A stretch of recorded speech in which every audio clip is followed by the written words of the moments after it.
Welcome back to the Producer Podcast. I'm your host, Micah Versemann, and today we're completing the look as I'm joined by Micah Lynn Hanson to talk about the world of HMU and how the producer can assist in helping everyone look their best on set.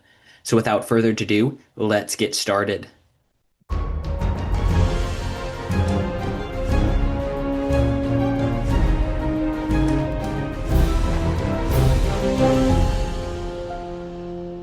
Thank you, Micah, for taking the time to come on to the Producer Podcast today.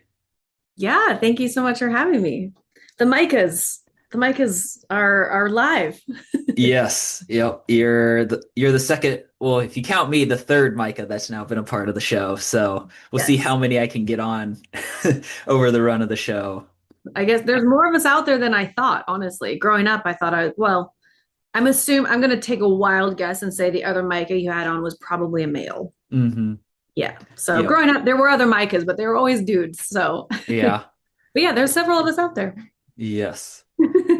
So to start, just kind of take a few minutes to introduce yourself and how you got into the world of film. Gosh, so I'm Micah Hanson. I started out in the film world acting. I got into acting because I started in musical theater in my hometown, just like children's theater and then community theater and then professional theater. And I just loved it. And while doing theater, I actually also learned, I kind of had to learn in theater, you have to do everything. You kind of produce your own show as you're going. So you have to do your own hair and makeup and all of that stuff. So I learned that I actually really loved hair and makeup, and loved helping other people with it. And so in the film sphere, I started out acting, and then I've kind of gotten into doing makeup on the side as well.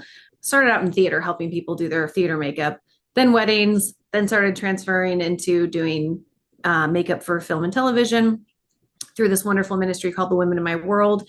They're the ones who kind of, I guess, I don't know if I'd say sponsored. Yeah, kind of sponsored me getting started in the film makeup industry.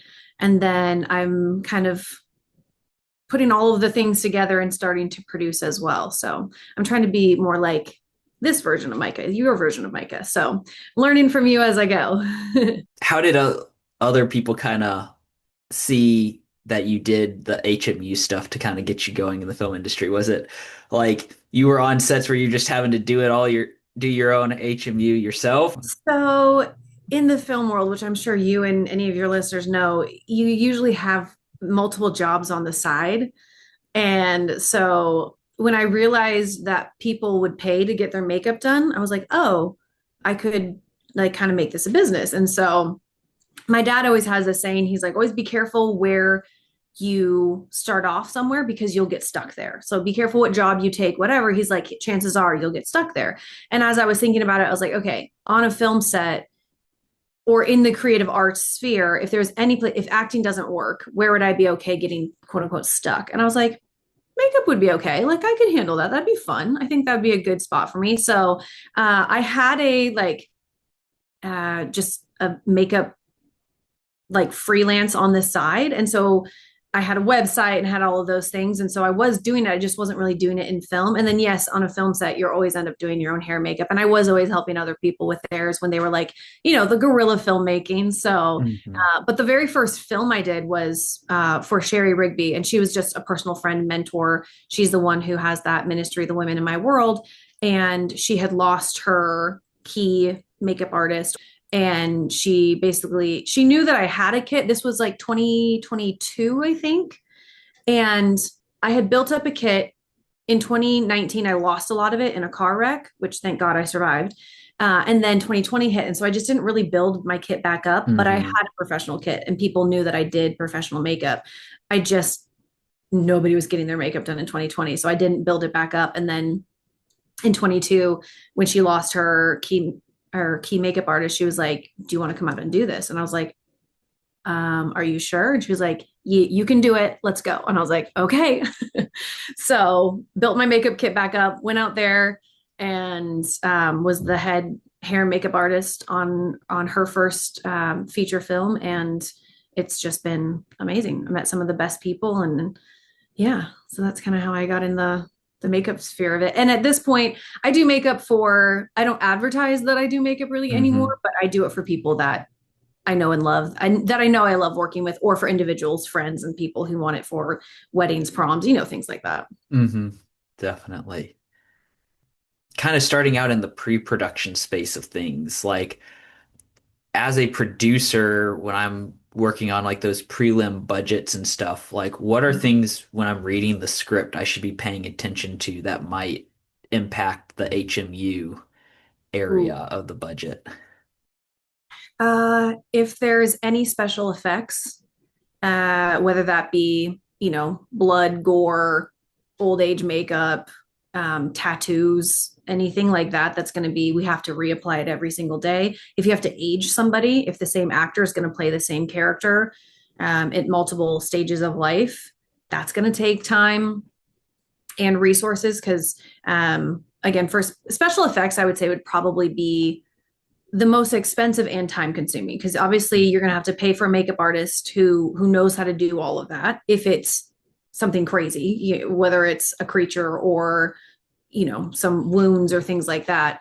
But not only do you have to pay for somebody who has those specialties, you also are paying for the time where your talent's going to be in the chair much longer than if they're just coming in and getting a basic glam or Hmm. a male grooming. Yeah. Although I will say I could probably do some pretty good horror film makeup myself. Okay. Not even trying, just, Not even it'd try. just be that bad. But can you do it the same way multiple times in a row? Because Probably not. it's got to you got to think continuity as well. So Yes. I guess the another aspect of the budgeting is just like figuring out like how many people maybe I need for that HMU team. So obviously, that's somewhat of a conversation us producers are having with like kind of the head HMU person. But like what are maybe some things that we can be picking up on in the script that might help us figure out like, oh, do can we get by with one person like on this short film, or we need right. an army of five? Yeah, I think that just depends on how large the cast is. And again, just how intense the looks are. If we're going for like something really simple where, especially if there's a lot of dudes in it, usually we can process a dude in 15 minutes. Like that's usually what we set aside for a guy is like 10 to 15 minutes to de-shine, touch up hair, whatever, the basic things like that. If the storyline is, females who are in full glam in New York City or something, or a period piece where they have hair up to the nine or something like that, like it's going to be much more intensive. So it really depends on the size of the cast and the vision your director has for these characters, if they are very done up or not. So it's very much a case by case, but I would think that would be Mhm. something you would, yeah, definitely talk with the key makeup artists you have brought on and just be in very good communication with them of like, what do you need to do this well while Mhm. still staying on budget? Like we want to, obviously, I think balance as a producer, it's balancing the budget, but then also making sure you're not stretching your crew too much. Mhm. You don't want just people sitting around and wasting time and money, but you also don't want people so frazzled that they can't do their job well. Like neither of those outcomes are good. So, yeah, I think it's just really open, honest communication with your team to see how you can support them and what they really need. No, and I liked there how you mentioned like, understanding the director's vision for the makeup and that. And so like I'd be curious to hear like what are maybe some good questions to ask the director to help kind of understand what he's picturing in his head for looks. The biggest help for me as a makeup artist is having vision boards for each character. Um, it doesn't have to be anything elaborate, but at least seeing how the director has them visualized in their head. When he or she sends me pictures of this is this character and this is the vibe, whatever, I can look at that inspiration and be like, oh, she's a full glam girl. That's going to be, we need an hour to get her ready every single day. Hmm. And then when we flip her, depending on how many times we have to flip her look that day, again, we're going to need some time. Or it's like, oh, this is your average Joe who he's going to show up pretty much camera ready. We just need to powder him. Those are very different scenarios. So I think vision boards are the best visual for, because obviously hair and makeup is a very visual art. It is all visual, So Hmm. I think having visuals for your key makeup artist will give them a really good feel on how much support I'll need for that. And I don't know honestly what kind of questions the producer would have to ask. I feel like the producer would need to find the right key makeup artist, have the makeup artist get back to them on what they've seen in the vision boards, and what Hmm. they think they would need. Unless you have a director who just really understands the hair and makeup department and understands like, yeah, this is, we're going to need extra time for our hair and makeup team. Or they might know like, you know what, this is a military thing where everybody's in the same outfit the entire short film, and all we have to do is get them a little dirtier and dirtier as the film goes on. That's about it. Like one person can do that. So it might be really simple to understand that, but then I think if the producer has any questions on it, we would probably be going to the key makeup artist and being like, okay, Hmm. what do you need here from the director's vision? What do you need here? Yeah, for sure. No, definitely the mood boards are helpful. I have a few directors that are really good at that. Yes. They're a blessing. Yes, it really, I don't know how you do it with that. I've always worked with directors who had vision, like mood boards for each character or the overall vibe of the film, and that's wildly helpful to me. You mentioned, obviously finding a good key makeup person. And obviously, this industry, it's very much, built on relationships and that. So a lot of people just have their go-to person already. But every once in a while, even I've had a project come up and it's like, all my normal people are booked. I have to find somebody new to Mm, work with. yep. So, like, what are good questions I can be asking to kind of figure out, like, is this HMU person that I don't know somebody that would be right for this project? I think if you can get recommendations from other people is always the best way to go. Somebody who has worked with them in the past, whether that's if you go to your main HMU people and they're not available, usually asking them like, hey, do you know anybody who you would recommend? Like I get that all the time from people. If I can't do a job, they'll be like, okay, do you know anybody who can? And I always have people that I'm like, this person, this person, this person, and I'll list them their strengths. I'll be like, this person is so great with this. If you had to pick one, I think for your project, I would suggest this person. So I think getting recommendations, otherwise good questions to ask. I think if you're in like an interview process with somebody you've actually never met, I mean, getting a resume obviously is helpful so you can see what they've worked on. But I think one of the main things in film and television, I think especially in the makeup room, because normally the hair makeup artist and wardrobe are the first people to interact with your cast. And that's a very important space. And I've been in the chair as talent, and I've also been the makeup artist on set. And the vibe in the makeup room can make or break a day. I will just say it can be a big, gossiping, kind of nitpicky, like just gossip sesh, or it can be a very uplifting, warm, inviting, fun place where people want to come to kind of take a breath. Um, Mhm. and so I think finding somebody who is very much a team player and is not bent towards drama would be my top things. Like you want somebody who's obviously good at their job. Sanitization is obviously very important, making sure that they have very good, like, um, you know, like they shouldn't come recommended as a makeup artist if they're not super good at their art and clean and keep things very sanitary. But aside from those like technical things, I think being a good team player who actually cares about people and isn't just looking for some hot tea to spread around, I think those are really big qualifiers in my book for what would make a good, especially in a key Mhm. department area, because we all know like it trickles from the top down. So having somebody who, um, really cares about the people who are going to be sitting in their chair and care more about how they're doing than how I'm doing. Like I want to make sure that if I'm having a bad day, I can deal with that, but I don't want to put my bad day on the talent in front of me. And a lot of times that's what I find happens is it just starts there. And then the talent is like, okay, well, I just got trauma dumped on and now I need to go film this scene and be fully present and my head's. So Right. it can be like I loved on one of the films that I did, the makeup room just became the place where cast and crew would just end up. Like they just ended up in our makeup room when they just needed a moment. And I was like, you know what? That's a really good sign. I think that's a really good sign that they're here to just escape for a minute, sip their coffee and chat with us. Like Hmm. you want that they're like the makeup chair is also therapy. Like sometimes it feels like a little therapy session. And so you Okay. want to make sure you have good quote therapists in the room. Yeah.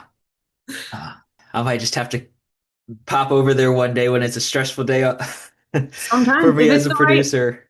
if it's the right makeup team, they'll turn your day right around. In the pre-production process, like at what point should like you get those HMU people on location to start prepping stuff? Is that like, oh, a day before we start shooting, or do they need, 1 to 2 weeks type thing? No, not 1 to 2 weeks. Again, unless it is some kind of, there's a ton of special effects or period pieces where you have wigs and all of these things. Otherwise, I would think it depends if they're traveling in. If you're traveling in, I like to have like a full travel day. It's hard to go from a Mhm. travel day directly into, fittings, wardrobe, trying to do makeup trials or whatever. It's possible. It's again not ideal. But I would say, I mean, I've never been brought in more than 2 or 3 days beforehand. I might get one day of like pre-pro, like remote pre-pro, if that's me like really diving into the script and breaking things down and creating my kind of list of how many looks we have on, whatever. But then other than that, I think again, it depends if you're going to have a trial run, which I always recommend if you can. If it's a makeup artist working with a new talent that they've never worked on their face, like give your lead female, it will make her feel so much better knowing that this makeup artist makes her feel how she should as this character, makes her feel beautiful and makes her feel like she's supported and, ready to have her face on screen for 12 hours. um I think it just puts everybody at ease a little bit, but yeah, I mean, a day or two before, you don't need a ton of time. But again, Okay. I'm not doing huge big budget things. More time is better, but if you can't afford it, Right. I've had plenty of people who they came in the day before and started a full 16-hour day the next day. Oof. Yeah, it's not ideal, but it does happen. No. Again, I would say at least give them a full travel day, one day down, not working a full day on set, and before they have to go right onto set, Mm. if you can. So you brought up their kind of like the makeup room and that. And obviously when you get to the really high budget stuff, there's the big makeup trailers that they're always bringing in. This is what I But hear. I have yet to experience that. This is the rumors. uh-huh. But yeah, for a lot of independents, they don't have that. It's just some room somewhere Yep. where you're filming. I've even been on places where it's like an RV that they've brought to set. So like what should we be keeping in mind like when we're location scouting places if we know we're not going to have a trailer, we're going to have to give them some room in this building.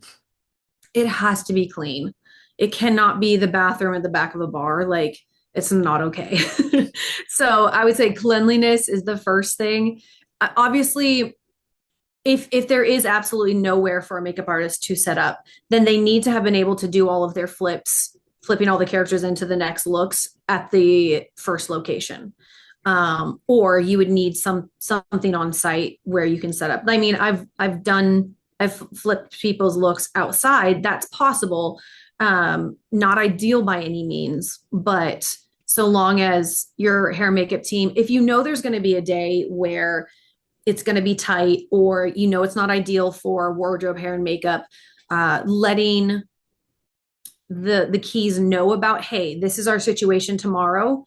What do you need from me to make your job easier. What do you need from me, or what do you need from the team, so that we know we're all set up to succeed at this when we're moving to this location. Is so long as, I think it just goes in general. I think so long as everybody feels supported by the producers, as long as you feel like you matter and your department matters, there's nothing worse than, and I've heard it come out of big filmmakers' mouth. Nobody cares about that. Nobody cares about wardrobe. Nobody cares about the makeup. And we're like, yeah, we do. Like, we do. And when your audience watches and the continuity's off, or the shirt's a wrinkled mess, or her, her lipstick's a different color this day from like 2 seconds before, like, your audience is going to care. So you do have to care. And at the end of the day, and I think especially as, faith-based filmmakers, we need to care about everybody on our set, not that we're, trying to do this some like, oh, it's going to be kumbaya. We're at work. We know there's hard things we have to push through. Like, we're going to, pull up our britches and get the job done. But if the more your team feels supported, the more they're going to want to work hard for you, is what I've experienced. Mhm. They're going to open up more and not shut down more and be like, okay, well, if I don't matter, then I'll just take my sweet time and I'll let you know when I'm done. That doesn't serve anybody either, but it happens. It certainly happens. Like, Yes, bad attitudes begets more bad attitudes. So, that is for sure. yeah. So I know one of the things I've experienced a few times before when you're like on some really low budget projects is more just like them having the cast do their own hair and Oh, yeah. makeup. Um, and so maybe like let's dive into that a little bit and like because some people would definitely say that's not ideal at all to do. But like what should a producer, if they're considering that option, like consider and how that might impact the production that they're trying to do? I think the first thing you'd have to consider is continuity could come back to bite you in the butt, because you don't have a professional doing the same look the same way every single day. You have somebody who's trying to duplicate their own makeup look. Again, if it's very simple stuff, it's possible. I've done plenty where I, had to do my own hair and makeup and come hair makeup ready. Most women, I think, especially in the industry, we're probably okay with it because we do our makeup in real life. That doesn't mean it's going to translate super well onto film. So I think you just have to know going into it that you run the risk of continuity kind of being a problem, and it just not being as overall a clean and seamless editing process for you, or just in general. And it's definitely doable though. I mean, like I said, I've been on plenty. I do think it looks lower budget at the end of the day. I do think having even just at least a single hair makeup person, to, even if people come hair makeup ready, having somebody on set who's there to fix flyaways, make sure the shine is under control, make sure continuity is there for hair and makeup, can elevate your end product quite a bit. And then the other thing I've seen a lot of, and you actually did this on a project for me once, is a lot of times people on lower budget stuff, smaller productions will like combine HMU with especially wardrobe or Yeah. some other aspect of the art department even. So like kind of on that side of things, like what should a producer be keeping in mind like to decide is this a viable option or do we just need to figure out a way to keep those as separate positions? I think if it's a short film, it's probably a viable option. I wouldn't think it would be more than, a week long shoot. I think you're probably really stretching that one individual who's managing all of those things. I think the one I did with you is maybe like a 3 day shoot and 3 to 4 days, and it's doable. If your cast is Mhm. bringing their own wardrobe and you just have options to pick from, and again, if it's not wardrobe heavy or makeup heavy, it is doable. It's not ideal. Wardrobe is a very different skill set than hair and makeup. It's still a visual thing, so you can find somebody who's, decent at both, but at the end of the day, it's a different set of skills that knows what clothing looks good on film and on this certain body type or whatever, or helps move the story along through color or all of those things. It's just so different than applying makeup and keeping continuity on makeup and telling a story through how this person presents themselves to the world and how they look. And how they do their own makeup or whatever. So it's possible, but like I said, I would not recommend it for anything more than a few days shoot because it's just a lot, especially if you're planning on the wardrobe person providing all of the clothing and fittings and all of that. If your cast is not bringing their own wardrobe, that would be extremely hard because you're responsible for washing and pressing and all of those things. And on top of that, cleaning your makeup brushes and having all of this ready to go. And then you're also lugging around that much stuff. That's a lot for one person to lug around wardrobe and hair makeup stuff. Like that's a lot. That's a lot of things to juggle. So again, I think you're looking at compromising on continuity and just overall the caliber that comes across on screen.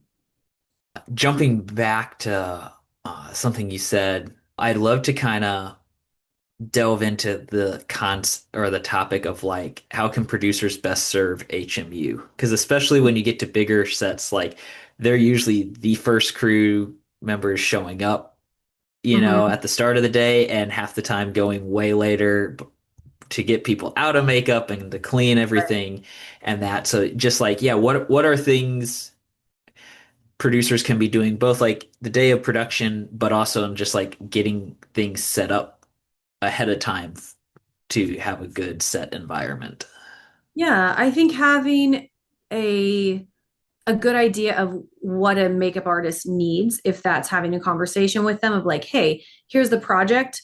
If that's just asking them, in your pre-production process, hey, what hurdles do you see coming your way? Like, what do you think will be one of the toughest thing for your team, and how can we help you make that process easier? Whether it's just the amount of cast that you have on a certain day, or if it's a crazy location where it's like, I have to keep continuity on this, but like it's going to be cold and there's nowhere to do hair and makeup or whatever.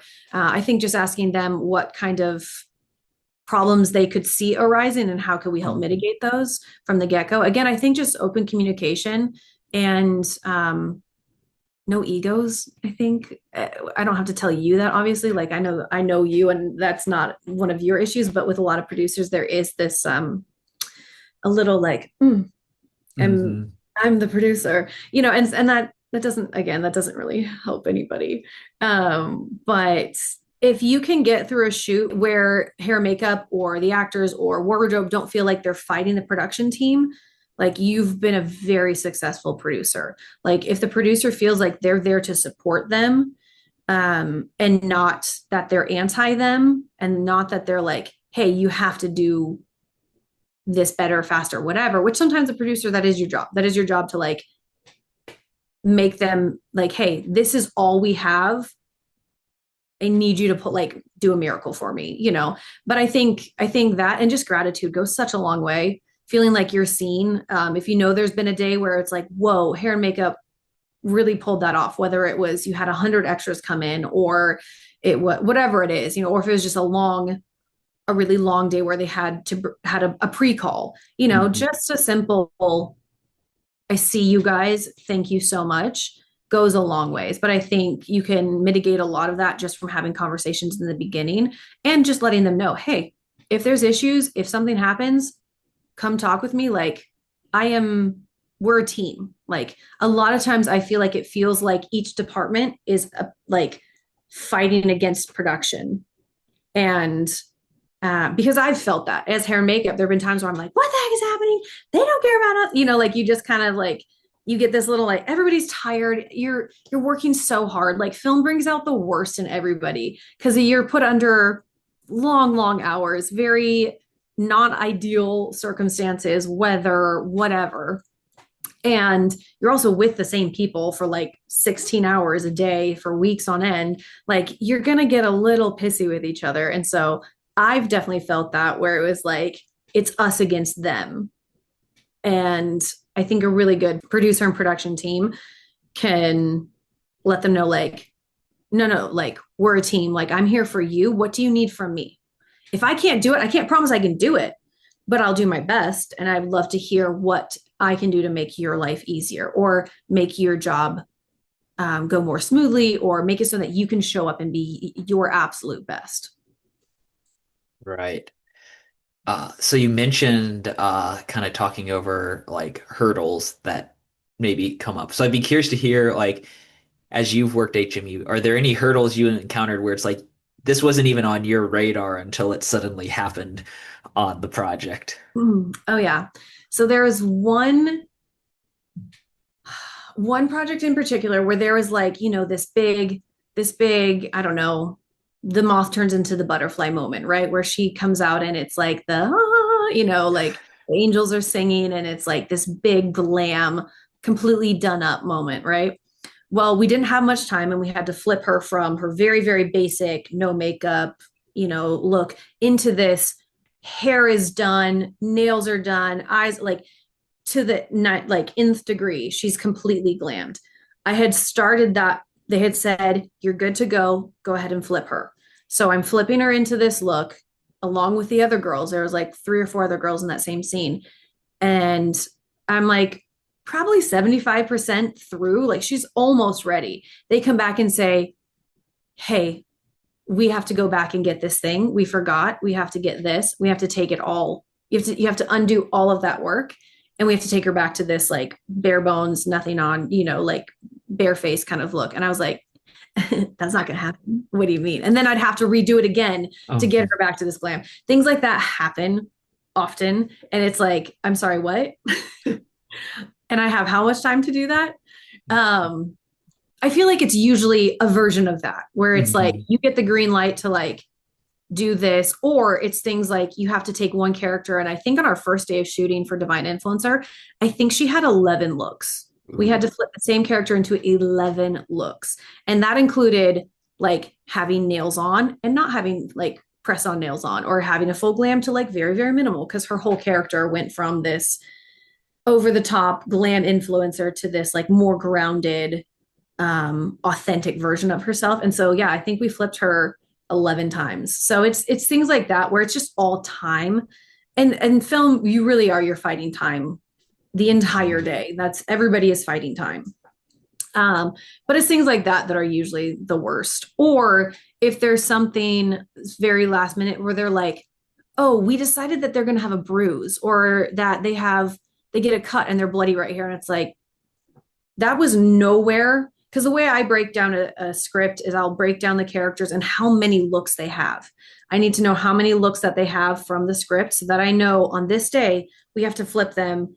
This character has this, and this look. If you Mm. throw an additional look where it's like, well, we moved from our base camp. I didn't bring my blood and gore kit with me. I don't have stuff to now give them, oh, they got a cut now or something, things like that. Those are usually the hardest thing is just when a curveball comes. That's sometimes it's not avoidable, sometimes it is avoidable. But yeah, when you talk about it, you're like, oh, they're all so silly. But if your character doesn't look right on screen, they don't look right on screen and everybody's going to notice. So it does matter for the day. Yes. Um, you'd also mentioned uh the heat and the cold and that Mm-hmm. and I think the heat most people usually think of that like oh they're either getting shiny or they're sweating and stuff like that but like I live in Iowa so we deal with the cold a good chunk of the year like what Yeah. aspects of the cold cause issues with HMU? I will say heat is much more detrimental to HMU than the cold. For the most part, your makeup's not going to move. I think the hardest thing would be keeping, if it's very, very cold, keeping noses from being red and running or, your hands from getting red or purpling or things like that. Mhm. Otherwise, the cold really is much more friendly to the overall HMU look. Working in humidity, heat and humidity is the worst for hair, for makeup, for every part of it. That's much more difficult. Cold, I think I'm usually just more worried about my talent being comfortable and making sure that they're staying warm, even though that's not technically my job as a makeup artist. But, Hmm. you want to make sure that they're comfortable. If they're not, if they're freezing and they're rubbing their faces, they're going to be rubbing off the makeup that I have on their nose. And then they're going to have a Rudolph nose. And then I have to go retouch that up every time before we say rolling again. So that's the Hmm. main thing I can think of with cold weather. Okay. Not as bad as I was thinking it could be. Cold is pretty friendly too. I mean, you'd have to worry about dry skin, I guess, Yeah. things getting dry and having to like really moisturize lips probably would be one of the main things is having a really good chapstick for everybody. Okay. Yeah. But it's much more conducive for hair and makeup than the heat for sure. Yeah. So then, uh, this is always one of my favorite questions to kind of dig into with when I'm talking to different crew positions. But like, what are like misconceptions or misunderstandings that you run into producers having about the HMU department? That you don't need time to get your job done. Or that you can just send a dude on set without having had any, like without having touches at all. Um, can you do that? Yes. Is it going to look the best? No, it's not. So usually they just don't understand how long it takes usually to do something well and to like I said, even just a guy, like give me at least 10 minutes with him to just de-shine his face, set his eyebrows in place so we don't have a hair going rogue up here, and make sure there's no nose hairs sticking out, like just give me time to do that. Make sure his Mhm. beard, his facial hair matches the last shot we had. And you'll be so much happier when you get in the editing room. But that's the biggest misconception, is that it doesn't take time to do what we do. Is the time aspect, is that something that's pretty, it depends on the situation type of thing, and you just really need to have good conversations with your team, or are there kind of like benchmarks of like, okay, you can kind of roughly average, this much time when kind of figuring that Yeah. out. I think ideally, once you get in the flow, the first couple days, you want to give them a little extra time. Ideally, you'll get a hair makeup run, like a trial run with at least your lead female, or male if there's something specific, about his look. But as a makeup artist gets to know somebody's face, you can work so much faster. So ideally, like we got down to where, we could do a full glam look on Lotta Silva, who played our Liv in Divine Influencer. We could do a full glam look on her in about 30 minutes. But to start off with, you need more time to figure that out. So I would say a benchmark, usually you want to get a full look for a female look, hair and makeup done in about 45 minutes. That's ideal, no more than an hour. I've been on sets where they request and they kind of demanded like an hour and a half, and that's hard for everybody because then you have to pre-call your lead and you have to pre-call the Hmm. head hair makeup artist, and both of those people are going to be on set pretty much the whole time. And so that's hard on them, that's hard on the budget, that trickles down to everybody. Yes. So then, um, kind of starting to wrap things up here. And this question, I'll let you kind of take it whatever direction you want to. If you want to keep it HMU specific, if you want to go more general. But like, what would be one piece of advice you would give to producers out there about running a good film set? I think, like I said before, making sure the department heads and the people in their department know that you're on their side, like you're on their team, you're there to support them. Obviously, you're there to support the entire production, and we can't do the production without all of these departments. And so I think just knowing that you are for them, not against them. This isn't us versus them. This isn't us trying to overwork you. This is me trying to say, I see your craft. I see the value in your craft. And I want you to be able to do your craft to the best of your ability on a time crunch and on a budget. How can we do that well and fast, and where you don't feel like I'm not abusing, that's a strong word, where I'm overworking you, that I think having been on the producer side and having been on the department head side, I feel like that's where I personally, it could just be me, but that's where I personally feel the most tension is between production and departments. And yeah, so I think just having an overall, as much of a we're here as a team working towards a common goal kind of mentality, I think that goes a long ways. And also, like I said, picking people who are um, not drama based people, pick people who are going to put out fires, Mhm. not create wildfires. So, Another thing I wanted to touch on in kind of the general filmmaking sense was and we were kind of before we started the call talking a little bit about this, but the aspect of like with all the travel, with all the long hours that are involved, how do you go about building community while you're not on set and on projects? oh man, I'm not the person to ask about that. I'm an introvert, so I'm very okay not having a community. I'll just be like, it's me and my cats, and I'm fine. No, I think having a grounded community is very important. I think having a community inside the film industry, but also having a community outside of the film industry is also very important because the Mhm. film world is its own beast. Like it is its own thing, and you want people who understand it. But I think having people who also don't get it and also kind of don't care is also a beautiful thing because then you're not just like tunnel vision, like I am a filmmaker, that's all I am. Like nobody is just one thing.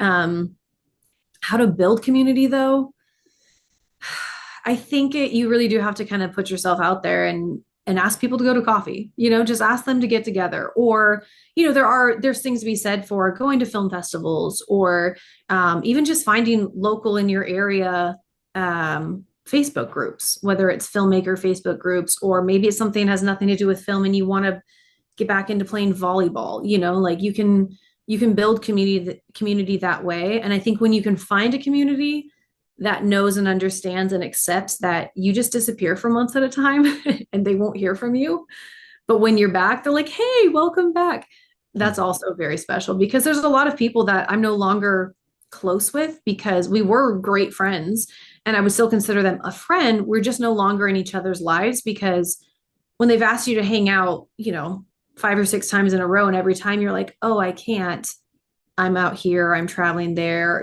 or I'm busy, whatever. At some point, they're going to stop inviting you. It's not personal, but Mhm. nobody wants to hear, I can't, or thanks for the invite, but I won't make it over and over and over again. You're going to stop getting invited. So I think diversifying your community and not just having it just your church group or just your film team or just your family. I think having pockets in each of those areas, um, it gives you more well-rounded community. I definitely wouldn't have pictured you as an introvert though. Like I feel like anytime I've seen you at a film festival or conference, like you are always in a group of people in a conversation. So, And then as soon as I leave there, I'm like in my bed by myself. Don't talk to me. Don't look at me. Like I'm very outgoing. I have learned to be very outgoing. I would say I'm a very outgoing introvert, but I'm very introverted. Like I recharge by myself. Like I can be by myself for days and not miss people at all. But when I'm with people, I enjoy it. I have a good time. But I need to be by myself to feel like myself again, for sure. my final question for you is our like question of the season. And this is another one where it's like you can kind of take it whatever direction you want to take it. Okay. But how do you go about leading a healthy lifestyle while working in the film industry? Oh man. Don't visit Crafty too often.